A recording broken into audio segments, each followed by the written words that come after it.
Hi, thanks for joining us. This is Write More Light, and my name is Sarah. I'm with the Midwest Writing Center. For those unfamiliar with this web series, here's how it's going to look. For the next 40 minutes or so, I'm going to be interviewing somebody pretty cool in the arts, somebody cool in the arts. Um, on opposite days, I will give you a short little lesson on something literary, but today we're doing an interview.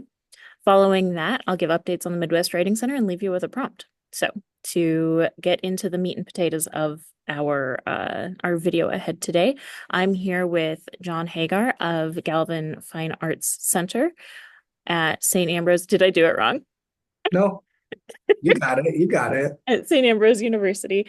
Um, and I'm super excited personally to have John here because we are working currently on a collaboration with Galvin.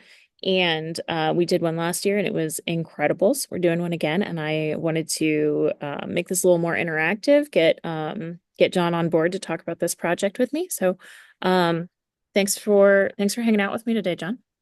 Yeah, it's fun. Looking Uh, forward. so the project that we're talking about is our Being Human in the Age of AI collaborative literary anthology. This is, well, instead of me talking about it, can you tell me where the theme came from? Well, the College of Arts and Sciences here at St. Ambrose has a different theme every year, and it tries to be as interdisciplinary as possible.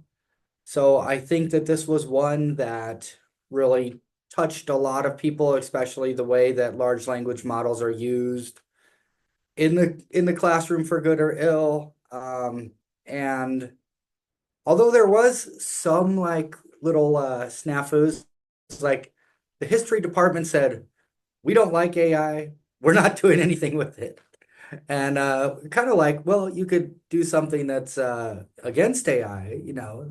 Nobody's saying you have to advocate for it or anything, but I just thought that that was kind of an interesting take on the whole.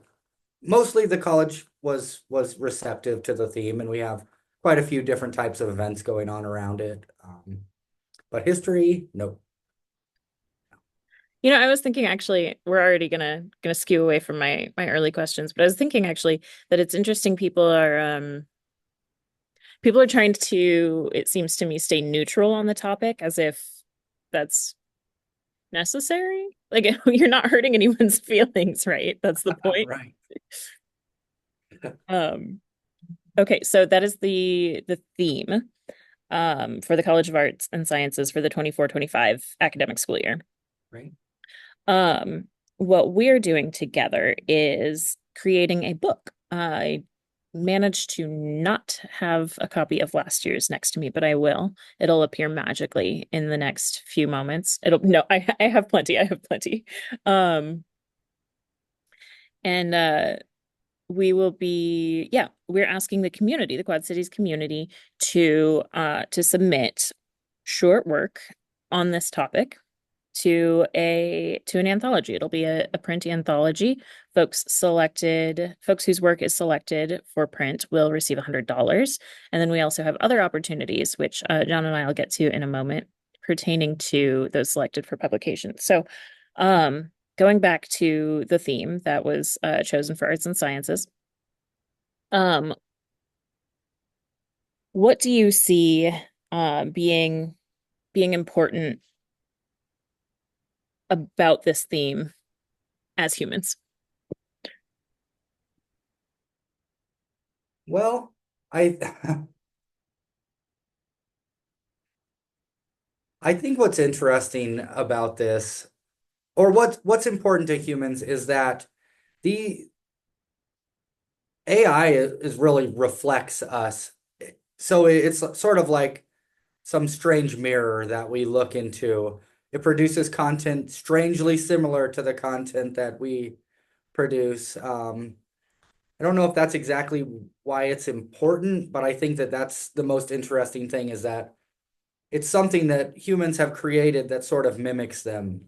Um, so I don't know. I think that's interesting. Yeah, thank you. I realized that was like a really difficult question. But I think that's sort of the point, right? The reason that this is an exciting topic, or at least a rich topic for writing into, for reflecting on, is because it's complicated. Um, I'm gonna backtrack just one moment because I picked this up. I know you have one on you, but this is last year's anthology. It's a real book. It is beautiful. And there are what, 30 pieces, 30 some odd pieces in here, reflecting on last year's topic, which was radical hospitality. I just wanted to make sure this was seen by folks who want to see themselves in print. Okay. Um, on to the next question. We started this project last year, the collaboration in this theme, and I believe that was your brainchild. Can you tell me what excited you about or what inspired you to try to make a publication? Well, I think that the publication aspect is sort of like the bait for me because I do events and I want people to come together and participate in events. And sometimes writers are, introverts or they're not ones to get together. So I think that the publication part appeals to all writers because everybody wants to get paid, to write something and then see it published in a book. But for me, the more exciting part is kind of like what comes after the publication or like what we do next with it, I think is even more exciting for me. And with you already brought up large language models, so I want to sort of dive into that for just a moment. And it's okay if you don't have the expertise. I don't either, but it is on our website that we share. Um, when we talk about AI, generally speaking, in the classroom, in terms of the arts, we're often talking about what is really known as large language models. Yes. Right. Um, can you, if you don't, if you don't want to, I can just read it. Um, can you talk about what complication that adds to this project? Well, I think that the lure for any written project is it's very easy to get a large language model to output something for you. It's very, very simple to say, write me a sonnet about old cheese and socks, and it will be so Shakespeare that Shakespeare's own mother wouldn't recognize it from any of his own work. And I think that that's the real challenge in this is that we do want the human input. If we just wanted a bunch of, you know, computer generated pieces, we would just simply say, hey, generate me 100 pieces, and we'll pick the best ones. But it's definitely a lure for people, especially maybe people trying to break into writing, that they think, oh, it will be better. Oh, it will be more, appealing to my specific audience. I'll tell it what the audience is and I'll tell it what the prompt is. And it's a lure, but I think we really want to lean into that human side of it since art is one of the fundamental things that makes humans different from other animals. So,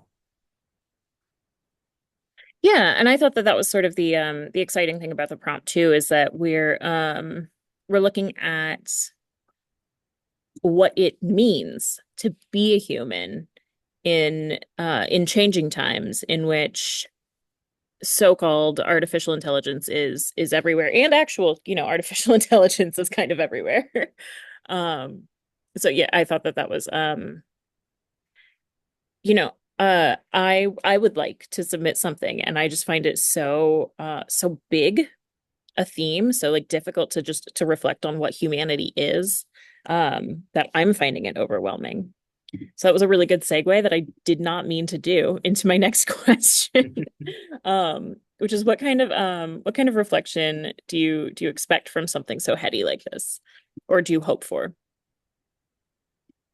well, I kind of get to put my ear to the track a little bit because we do want the St. Ambrose students to participate. So I've actually heard a few of them and talked to a few of them that want to submit. And some of them are a little bit intimidated, but I heard an interesting one that was like, you know, a short piece about someone who falls in love with a chatbot and Oh, that's not, fun. yeah, I think that that's a really good one. I think a lot of people they do think that it's so vast, but I think that it's maybe not as big as we think because really man versus machine is not really a new topic in our lexicon. So I'm working on a little piece that I will do for my like example introduction, obviously not to compete, but it is very much on that man versus machine theme. So When you phrase it that way, it's just like it made it so much easier for me. Um, because that is a tale as old as machine. Uh, and that is really, really lovely and helpful. And you already mentioned like art is what makes us, or art is something that separates us from the rest of the world. Um, and what I think is really exciting, I am sorry, I just am getting excited now. Um, is the opportunity to think about what being human means at all, before we even consider being human right now. Um, okay, so I'm going to um just read from our, and you know what? Maybe I will screen share. How's that? I was gonna say I'm gonna read from the promotional material that we have. And maybe folks would like to see it instead of me, and that would be better. All right, how's this? This is our website, mwcqc.org. I zoomed in for legibility reasons. Um, the theme from Saint Ambrose University is this: the rapid and disruptive rise of artificial intelligence is transforming society and daily life. How does the AI revolution shape our understanding of what it means to be human? What are the potential benefits and threats of this incredibly powerful tool in a global society? How can individuals, businesses, governments, and communities use AI to create a more just and sustainable world? And I'm going to stop my share there. Um, to rewind a little bit. um, you said that we're seeing this show up across the arts and sciences classrooms in other ways. Can you speak to what that looks like on campus? And then I will return to my like order of operations and my questions. I think the biggest way that large language models impact us is plagiarism. I mean, when you have a term paper due, it's really easy to just put in whatever the assignment is and say, crank it out. I would assume that people that are good at it get away with it fairly often, and the people that are suddenly philosophy scholars do not get away with it. So I think that I think personally that large language models are a really good tool to fast track some of our more repetitive tasks, but I don't think that they belong in the learning sphere. They could be used right, like if you're having a problem understanding maybe a book, you could maybe have it essentially create you a cliff notes or something like that, or help you outline by topics or something like that, that you would normally have to go to another source to get that. But I think that it does not serve education well, which is to make us better communicators. And it doesn't make you a better communicator if you just have a machine do it for you. So uh, that's I think that's where we see it the most in academia is when people just trying to get the work done, push it through. Um, I do actually I have about 17 students that work for me um, in the Fine Arts Center, and we do a lot of event marketing. So we actually do utilize large language models the same way that the business industry does. We have it create um our posts. We have it create a lot of types of calendars. Like we use it in an industrial way without it being sort of plagiarizing, we're using the tool, I think, the way that it should be used. We're not just doing it to get ahead, we're doing it to be more efficient in our work. So Yeah, I think I think you bring up sort of an important point or distinction here, which is I'm segueing a little bit. We see what is also known as AI in the sciences a lot, and it is not large language models. Large language models, for folks who may not be familiar with the term, I meant to say this earlier, is stuff like Chat GPT, where you say, here's some information, pump out text for me. Um, Other forms of AI include, I don't know, things that are coded. And I was gonna say we're seeing it a bit in the sciences where people need help with precision work that a human hand cannot do, or doing the coding faster or checking the coding, which is different from the arts. Obviously, we've all seen people's like social media pictures as in the 40s done by AI.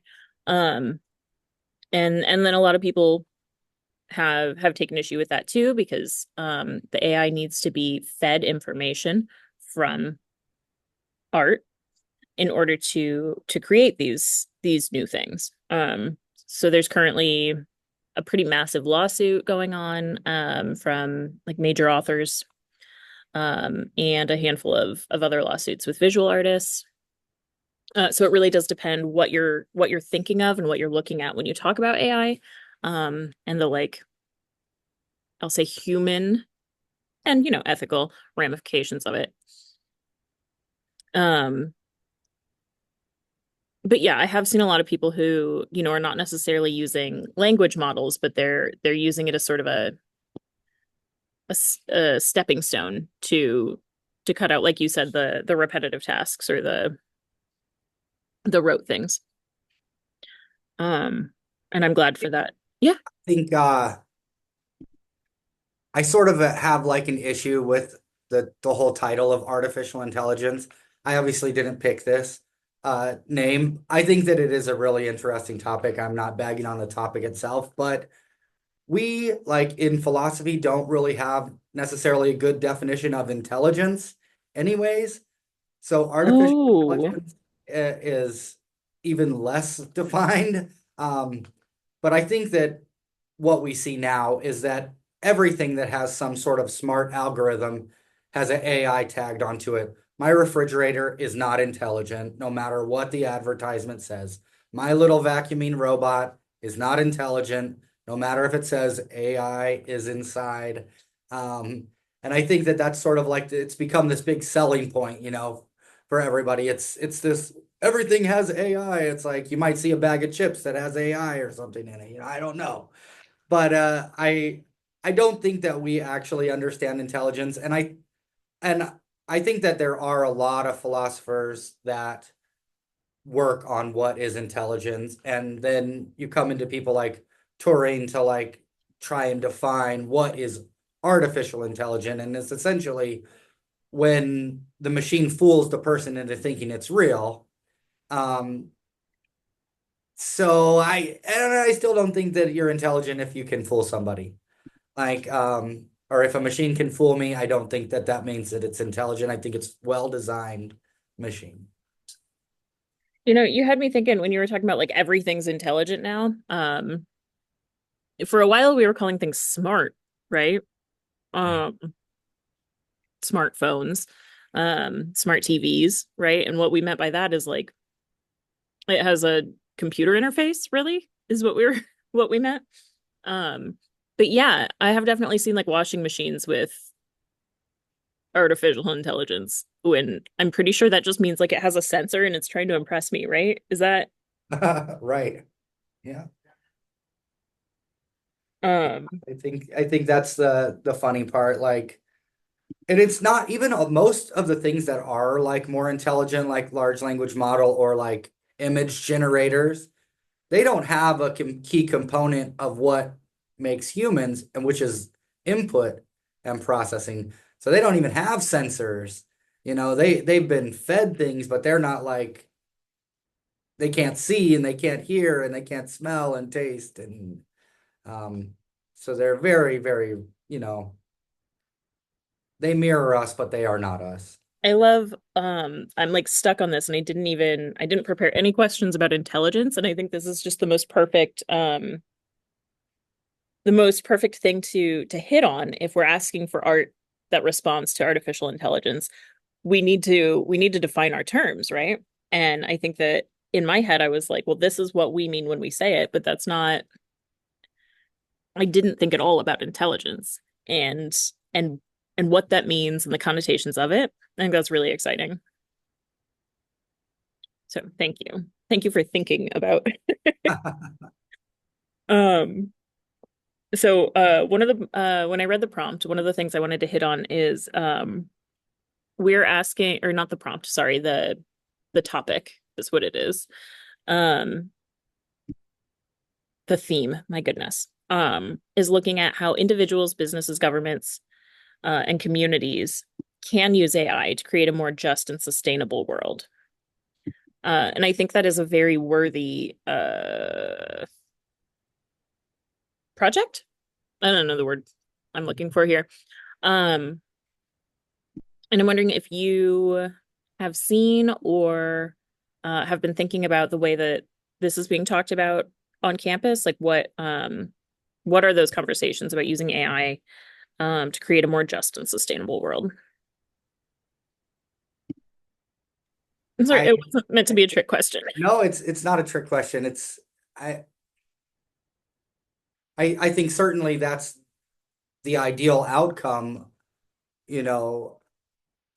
But I'm just thinking of this advertisement that's I can't remember what company it is, but it's like we got together with some farm company and we can spot weeds using artificial intelligence. So we use 60% less fertilizer or herbicides. And, that sounds awesome. Like, I love that. I want to see more of that. Um, do I think that companies are going to use large amounts of their resources to do that more than to just make the commercial for it? Like the implementation doesn't necessarily is not necessarily follow the byline. I'm nervous that largely AI will be used to maximize profits for those at the top, to more key into our behaviors, to sell to us more um, proficiently. And I think that largely those that have access to the real supercomputing AIs will do it to further their own agendas and not some sort of global justice sort of Okay, situation. but you're really making this prompt come alive for me personally. Have you I'm thinking a little bit about there's a TV show which it's a very good, like objectively very good TV show, but I don't know if I can recommend it because I found it very upsetting. The show Extrapolations. Have you heard of this? No. Um, it takes what information we have currently and extrapolates um about climate crisis. Um, and so I feel like it could just as easily be, a sequel series on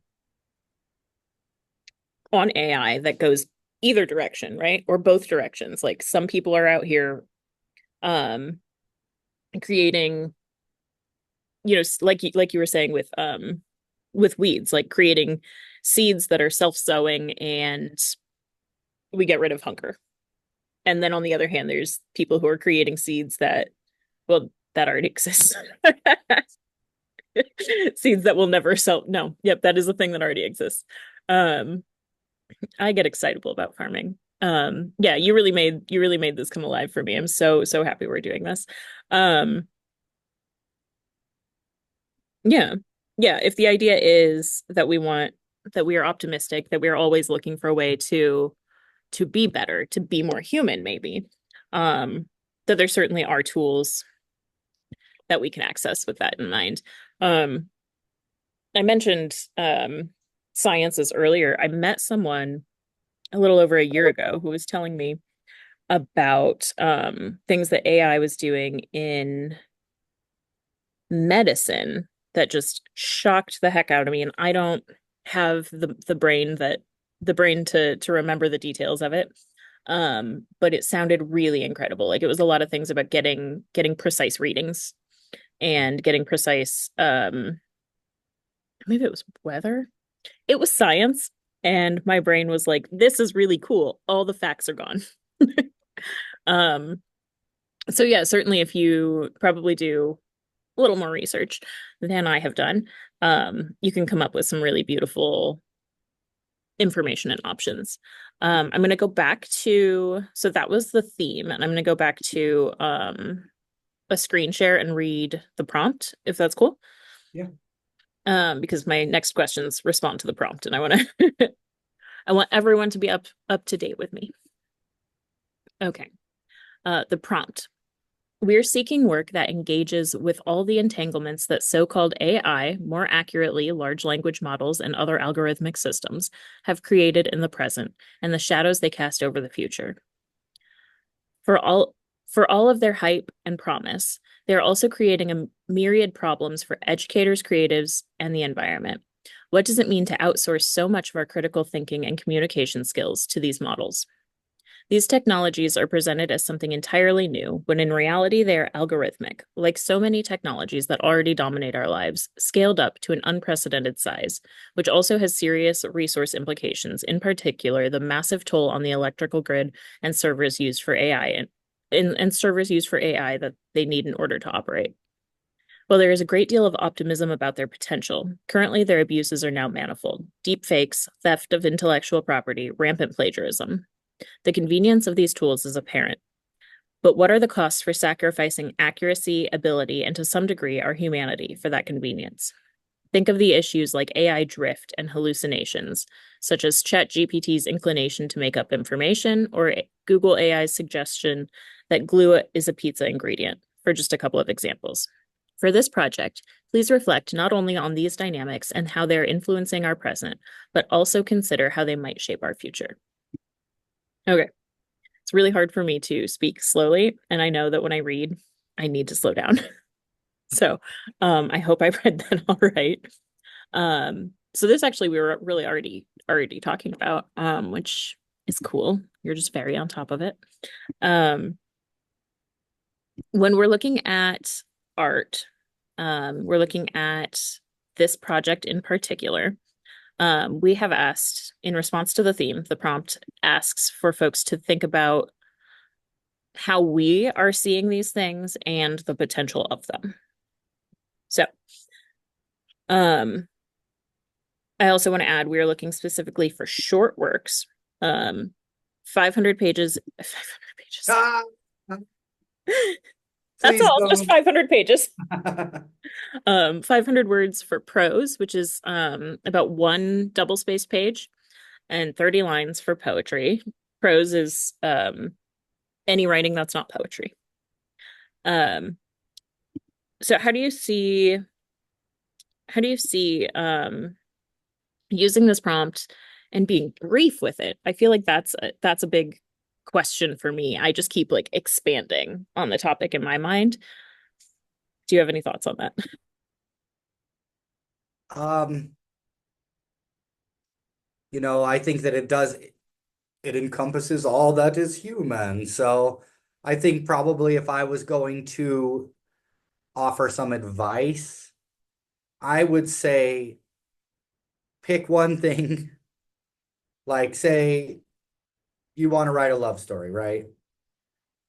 So that's your one thing. But then you need to narrow it even so much more because this is also broad, right? You need to do it because 500 words is nothing. If you wanted to write flash fiction, it's extremely short. So I would say write it as a glimpse of a moment with no intro, prologue, and no ending. If that makes any sense. Like it would be as if you opened a page and you read that one page from your love story with the robot or whatever you're envisioning. It would be this one sentimental moment or image. Um, I don't know if that really helps narrow it down, but I think that people start out with in the beginning, da da da. They started trying to write, and then it's like a million pages later, the end. Obviously we don't want that, but I think that if you kind of think of it as if the story's already happened, there's more to it, but this was one sentimental moment, or this was one pivotal image. I think that that is doable in the flash fiction, short prose sort of scenario. Yeah, and I want to also add, when I said that prose is really anything that's not poetry, I meant that whatever genre you write in, if you want to do a script, that's cool. And I think that what you were saying is really, really useful advice, and it's really what I had in my mind. I find as a writer, I have between one paragraph and one page of like warm-up writing. Uh, so when it comes down to it, if I cut that out, I probably have the right length. Um, and it's also the other thing I thought of was like shorts, like short films or short plays or those super tiny videos we see on YouTube and TikTok and whatever. I'm taking a note. That's it. We just cut to the meat and potatoes. I don't know why that phrase is so in my head today. Um, Well, I think when you said about you have all this like warm up writing, do that. Still do it. Still do your process. Write your 3-page story or your 5-page short story, and then just cut out that one image that's poignant, like the one that's really gets to your theme. It's fine. You have a longer story. Maybe you can submit that somewhere else. If you have a fully developed character, but you have one instance that really defines them as being human or artificial or something, like cut that piece out and send it on. yeah, that's great. That's perfect. That's also just like good writing advice. Sure. You know, you you do the thing and then you're gonna need to edit. Like, there you Right. go. I also was kind of thinking, I don't watch this show. I watched like the first season and then it gives me the heebie-jeebies and I don't love being heebie-jeebied. But I feel like Black Mirror has really touched on this a lot. Um, not not every episode, but like a lot. And so there's certainly a lot of inspiration out there if we just yeah, if we just find the people for whom this clicks. Um now who do you see as, and I think that I think I know the answer, but who do you see as the ideal submitter or writer on this topic? I'd like to see some people that this sounds, I mean, it's horrible, but it's real. I'd like to see the stories of people that were downsized because Mm. of artificial intelligence, the people that lost their job because, you know, a computer took over their role. I think that people that are like specifically impacted by this would have a good story to tell or a sad story to tell, but a very human, personal story. I think And I there's think I'd also like to see that. If you can get a personal story about a robot stole your car or something, that would be awesome too. But I think that where we see the impact is in the labor force. I think we see it more there than anywhere else. yeah, no, that's great. I was thinking we want this to be community specific, and I think that there's plenty of opportunity for that, for the folks that you're describing, in our community. And of course, we want specifically the Ambrose community to get involved. But this is really genuinely open to anyone. I know too that we have we have people, we have friends and neighbors who work in tech and who are probably training some of this stuff. And we also have, I don't know how to say this, like people who haven't lived without it, you know? And I think that it can be fun to see like a time lapse, right? Like we've got grandma and grandpa didn't have televisions. I guess that's not really true for young people anymore. Uh, true for me. Um, it's true for my parents. Grandma and grandpa didn't have television, and now, we're training computers like as jobs. Our jobs are training computers to do jobs. I think that could be a really interesting project as well. There is there's really any angle can be addressed, and that's another really nice thing about the prompt. Whew. Okay. Um, when talking about the Ambrose community, um, what uh what are we hoping? I guess I'm asking you.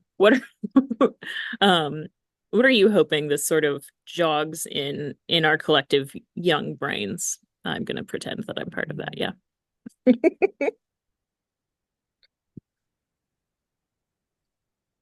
I mean, I ideally the students say,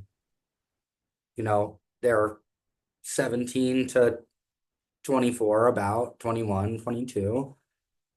I think that I would like to see for them to realize that they can be separate from their device.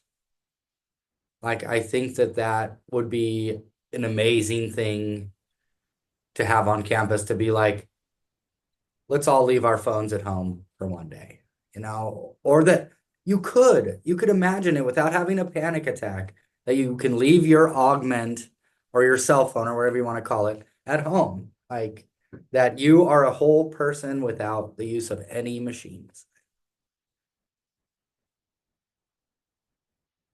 You know, I think about that a lot. I'm not a parent, but I love children. I have nibblings, and I've been in schools, and it is wild to me to think about like walking home after school with no phone. And like that's what I did. Like that wasn't weird, and it didn't seem dangerous at the time. And now I'm like, I need to know that you are safe, child. Um, it's become very much like a safety thing in a lot of our minds, which is interesting because it's so much of it is not safety. So much of it is just entertainment or Right. distraction. Speaking for myself, my phone is built to distract me. I have set it up this way on purpose. I'm interested too in when we're thinking about visual art. Now we're not talking about we can talk about visual art, but we're specifically looking for writing in this project. Um, when we're thinking about visual art, um, I stopped looking at the question and was like, it's gonna be on the wall over here. When thinking about the other forms of art, right, that are not literary and the way that we interact with them, I feel like there's room for those stories as well. I mean, we've talked about sciences, we've talked about writing, but do you see stories in looking at visual arts, visual artists, and like we talked about advertising, marketing a little bit. What kind of stories are you interested in that realm?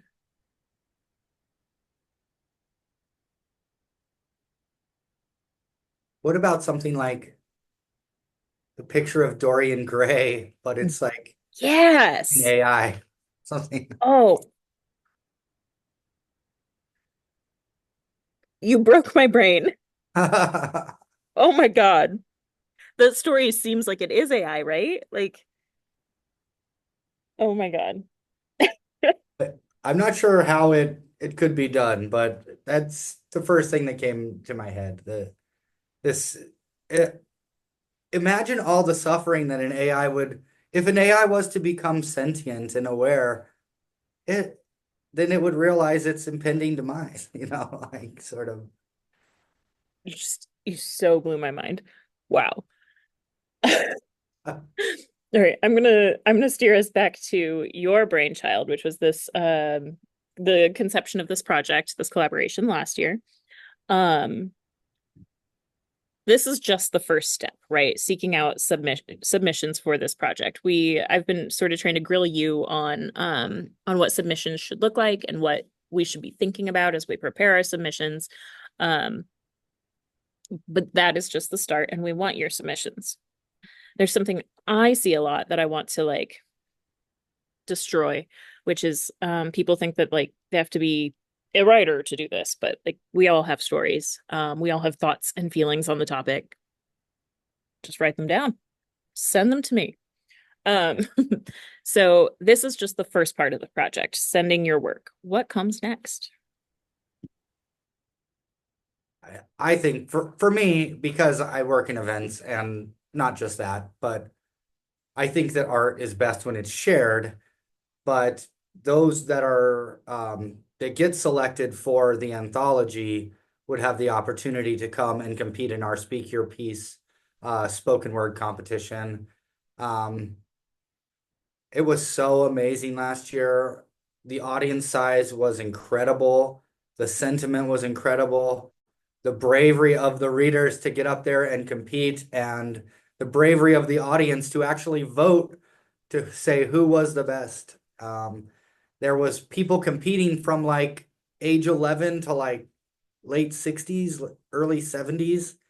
Um, and I'm just really hoping that we can capture that again with this. And, you know, I upped the prizes a little bit. Like the second and third prize, I increased their value a little bit and also added some kind of honorable mention, fourth and fifth place prizes, partly because there was so much good stuff last year, that I really wanted to make sure that people didn't think only the first prize winner was worth it or worth winning something.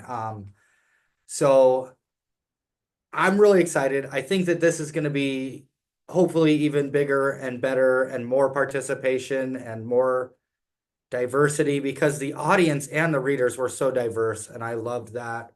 Um, and I hope that we have a similar sort of a eclectic mix of people reading stuff that is impacting and important to them. I will say that I think that this topic, the audience voting, might be a little bit more brutal because it will not be quite as personal as the radical hospitality topic. That was everything was very personal. Every piece was, for the most part, maybe one or two were sort of off of self, but largely it was very difficult for people to say this is not a quality piece because the content was so personal. So I'm thinking that with this AI theme, that maybe we'll have a little bit more of a range where the audience is willing to say this is more a four instead of, I don't think we had anything below a seven. Like everybody got sevens and tens on everything. So the judging it was a little bit, I mean, it was a numerical algorithm that I used. It was not a smart one. It wasn't AI. It was just a spreadsheet, summary. Ah, So, the analog. but um oh gosh. Oh yeah, yeah. So I didn't know at all what to expect last year. I mean from Speaker Piece, which beautiful name. Um, I had read the submissions and I knew the pieces, but I thought it was just like honestly kind of I mean in a good way, kind of a crazy idea to take this written project. And we do readings all the time. I read aloud, I read to audiences. Um, but to take this project that is so personal and to ask people who are not maybe used to having an audience, um, to take the stage like that, it was gorgeous and impactful and also yeah, we had a crowd there, which maybe I shouldn't be saying, like maybe that'll turn people off. Um, but it was, yeah, it was beautifully done. I am still so happy with how that went.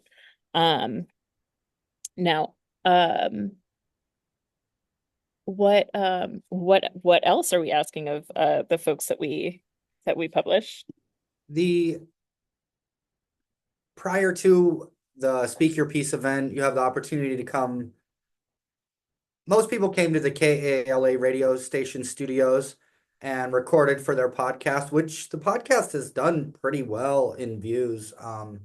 It's on all of the major platforms, as individual pieces and as like one whole piece. If you wanted to read it sort of like an audiobook, you could get that. So if you get selected for the anthology and whether or not you want to participate, you can record for the podcast um, in our studios or maybe at Midwest Writing Center. I think we had a few people that did it there last year. It's, they're short pieces, so it's pretty short. It doesn't take much commitment to come in and do your recording in our studio. I think that, I listen to those so much that they're like embedded in because I was just like editing them. I need to make the same volume kind of across them. So I'm listening to it and kind of cutting out the silence a little bit. Not obviously not any content, but just to like shorten them a little bit. But the podcast is really interesting because there's such a range of readers. And I think a lot of people really come across better in the podcast than they did even on stage. Some people the other way around. But I think that that's a really fun addition. If you submit for this, you get selected, you get paid $100, published in a book, then you get to record a podcast, then you get to try to do it professionally where everybody's friends and families comes to vote for maybe to win even more money. I don't know. Writers, well, everybody wants some money, but paid writing stuff is so few and far between Yeah. that I think that hopefully a lot of people want to try and are not intimidated by the process. So Yeah, I mean, I wanted to do this because I think that this talk to you about it. Because I think that it's just another and much more interesting opportunity than like just me or just posts um to get the word out. But I have gotten so much more excited about this project talking with you. And part of it, is remembering last year. But a lot of it is like alone my imagination can't or hasn't been able to capture the full potential of this project. And um and what's exciting about it, let I'm gonna have to find just a thesaurus, uh, is it is so human, right? It is so human, this topic and the idea that like we can create something intelligent and also like it could be our greatest ally or our greatest enemy. Like that is the most human. for I'm really sure. excited that we got to talk about this because now I get to be excited all day. Um, do you have anything that you want to add about this project before we move into the next part of the video? I think Sarah touched on it a little bit, but this is not just for writers. Everybody has ideas, everybody has stories.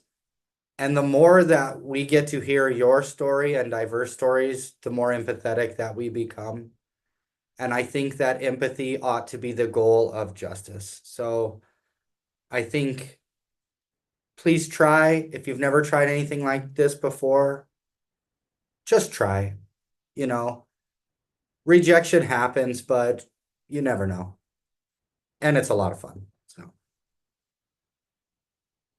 I'm gonna go ahead and make that quote our like header for this video. Empathy ought to be the goal. That was so beautiful. Thank you. Um, yeah, that's a really important thing to me. That like we all have stories, and you don't have to be like it doesn't even have to be like writing doesn't have to be your hobby or anything. And you certainly don't. Oh, look at this. I can advertise one of my programs. Something that is really fun that can help you if you want to participate in this and you're nervous about um the big R rejection. We do have two totally free workshop groups. That means critique groups for writers on the first and third Saturday of every month. One is in person and one is online. They happen simultaneously. So there's two meetings per month, two groups. Um, and you can have folks look at your work. And that's great. That's a very cool thing to do. But yeah, no, I think it's sort of just natural and innate to being a human that we want to share stories. Like that's what we're doing on socials. That's what we're doing when we hang out with our friends. This is maybe a little more formal and it feels maybe a little scarier because it's a little more formal, but like we want you to share with us. Thank you so much, John, for letting me pick your brain. I know a lot of my questions are abstract, but I feel like, or not, but a lot of my thinking about this topic is abstract, and it was really helpful to me to get your takes on these things. So thank you so much for joining me here today. I'm just going to give a couple of really quick updates from the Midwest Writing Center, and then we'll have a writing prompt. So first thing, we've got that workshop group, first and third Saturdays of every month. The deadline for submission to the Being Human in the Age of AI project is December 1. So get writing. Send that in to us as soon as you can. All the information's on our website, which will be in the video description. We will be having a workshop coming up that is $10 for members, $20 for non-members, called Application Boot Camp. That's 2 weeks from today on November 18th. A gentleman who we've worked with a few times before, Jeffrey Wolf, will teach us how to find the opportunities that we want, fellowships, residencies, grants, and how to get them, how to sort of beat the application and get what we're trying to achieve. I want to shout out some friends of ours at Iowa City Poetry. They're having Mic Check Poetry Fest this weekend, the 8th and 9th, which is a low cost, free to anyone 18 and under poetry festival. It includes classes and performances. You get to participate in some performances, and the headliner is Rudy Francisco, who is like the world's most famous slam poet that I know of. So check them out if you're not already familiar with them. Also this weekend on Saturday, so November, not September, Saturday, November 9th, is our workshop in collaboration with Becky Nakashima Brook at Illuminate Healing Studios. It's narrating grief through poetry. Becky is a end of life doula. She'll lead us through some healing grief practices, and then Ryan, our director here at the Writing Center, will lead some poetry writing. So that will be really, really special. That's $20. You can register for any of our workshops on our website. Full information is on our website. I'm trying to decide if I should keep going or not. That feels already like a lot of things to give updates on. We've got another Spectra event, our reading series, that is again free to attend at Roz Talks in December. I want to say December 7th. It's on a Saturday. Yeah, we've got a lot of great stuff coming up. But most importantly at this moment is the Being Human in the Age of AI submissions are open now. They close December 1st, 11:59 p.m. And we're going to leave you with this beautiful prompt. Set yourself a timer just to get yourself started, 5-10 minutes, and right into the topic, being human in the age of AI. As always, please write more light into your life.